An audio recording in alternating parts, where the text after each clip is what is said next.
iléeṣẹ́ Nta Ijebu Ode Adétóyè Adégbèlú kọ ní òyìn ẹ gbọ́ ìròyìn náà lẹ́kùnrẹ́rẹ́. Ìrètí tuntun fún àwọn aláìsàn tí wọ́n ní àrùn jẹjẹrẹ ní orílẹ̀-èdè yìí bí ilé aṣòfin àpapọ̀ ṣe ti fọwọ́ sí ìpinnu kan tó ń béèrè ìrànlọ́wọ́ owó látọ̀dọ̀ ìjọba fún àwọn aráàlú tó ń bá àrùn yìí jà. Ilé aṣòfin náà rọ iléeṣẹ́ ìjọba àpapọ̀ tó ń rí sí ètò ìlera àti àlàáfíà àwọn aráàlú láti jẹ́ kí àyẹ̀wò àrùn jẹjẹrẹ jẹ́ àyẹ̀wò ọ̀fẹ́ káàkiri orílẹ̀-èdè yìí gẹ́gẹ́ bí ìgbésẹ̀ pàtàkì láti lè tètè rí àrùn náà àti pípèsè ìtọ́jú tó yẹ fún un. Akọ̀ròyìn wa láti iléeṣẹ́ aṣòfin àpapọ̀ Nta Ijebu ló jábọ̀ ìròyìn náà. Gẹ́gẹ́ bí àrà ọ̀tọ̀ tí wọ́n là kalẹ̀ láti sàmì ayẹyẹ ọjọ́ bíi ọdún 21 ti Àwùjalẹ̀ ti ilẹ̀ Ìjẹ̀bú ọba dókítà Síkírù Káyọ̀dé Adétọ̀nà GCON ilé ẹ̀kọ́ gíga yunifásitì ti Ọlábísí Ọ̀nàbànjọ tó wà ní Agogo yóò ṣètò ìdánilẹ́kọ̀ọ́ ẹlẹ́kẹ̀sán tí wọ́n fi sórí ọba dókítà Síkírù Adétọ̀nà èyí tí àkórí rẹ̀ jẹ́ ìwà ìbàjẹ́ àti ààbò orílẹ̀-èdè ipa àti àtúbọ̀tán. Àtẹ̀jáde látọwọ́ igbákejì akọ̀wé àgbà ní ẹ̀ka tó ń bójútó ọ̀rọ̀ àwọn akẹ́kọ̀ọ́ ní iléèwé Ọlábísí Ọ̀nàbànjọ Níyì Òdúwọlé ṣàlàyé pé ìdánilẹ́kọ̀ọ́ náà yóò wáyé látọwọ́ olùdámọ̀ràn fún ààrẹ lórí ọ̀rọ̀ ààbò Malam Nuru Ibadun ní gbọ̀ngàn ìgbàlejò ọ̀gbàgbà ní ilé ẹ̀kọ́ tí wọ́n ti ń kọ́ nípa ìṣàkóso èyí tí yóò fi sórí ọba Síkírù Adétọ̀nà tó wà ní Agogo ní dédé agogo 11 òwúrọ̀.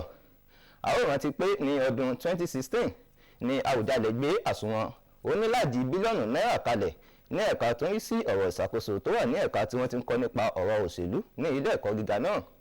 Èyí jẹ́ àkànṣe iṣẹ́ tó ń ṣàfihàn ìpinnu tí Àwùjalẹ̀ ní sí ètò ìṣàkóso ire ọ̀nà ẹ̀kọ́ àti ìdàgbàsókè àwùjọ ní orílẹ̀-èdè yìí. Gíwá ilé ẹ̀kọ́ gíga yunifásitì Ọ̀jọ̀gbọ́n Ayọ̀dèjì Agboola ni yóò sọ̀rọ̀ ìwúrí nípa aláyẹyẹ ọlọ́jọ́bí náà. Àwọn ẹgbẹ́ ilé ẹ̀kọ́ gíga náà bá wọn pèsè síbi ayẹyẹ náà. Ìjọba àpapọ̀ ti ṣe ìfilọ́lẹ̀ ìgbìmọ̀ alátúntò kan sílẹ̀ tí yóò ṣe àyẹ̀wò tó yè kooro lórí ètò ìlànà àgùnbánirọ̀ orílẹ̀-èdè yìí. Alákòóso tó ń rí sí ìdàgbàsókè àwọn ọ̀dọ́ Ayọ̀délé Ọláwándé ló fi ìgbìmọ̀ náà lélẹ̀ ní ìlú Àbújá.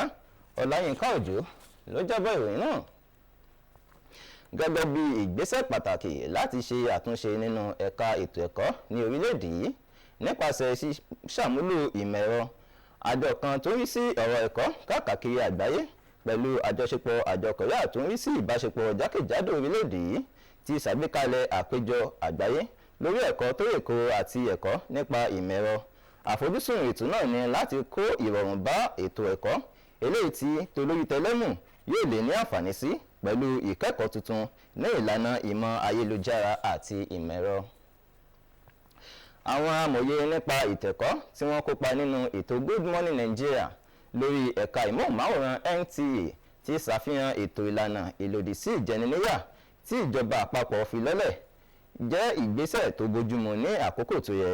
Wọ́n ní ìgbàgbọ́ pé ètò náà yóò ràn wọ́n lọ́wọ́ láti dojúkọ àwọn nǹkan tó ń jẹ́ kí ìjẹniníyà máa wáyé ní àwọn ilé ẹ̀kọ́ ní orílẹ̀-èdè yìí. Olúṣèyẹ Adéagbo ló jábọ̀ ìròyìn náà. Ìròyìn wa ní àṣálẹ́ òní kò ní jù báyìí lọ. Adétóyè Adégbèlú kọ ní òyìn títí dọ̀la ó dàbọ̀.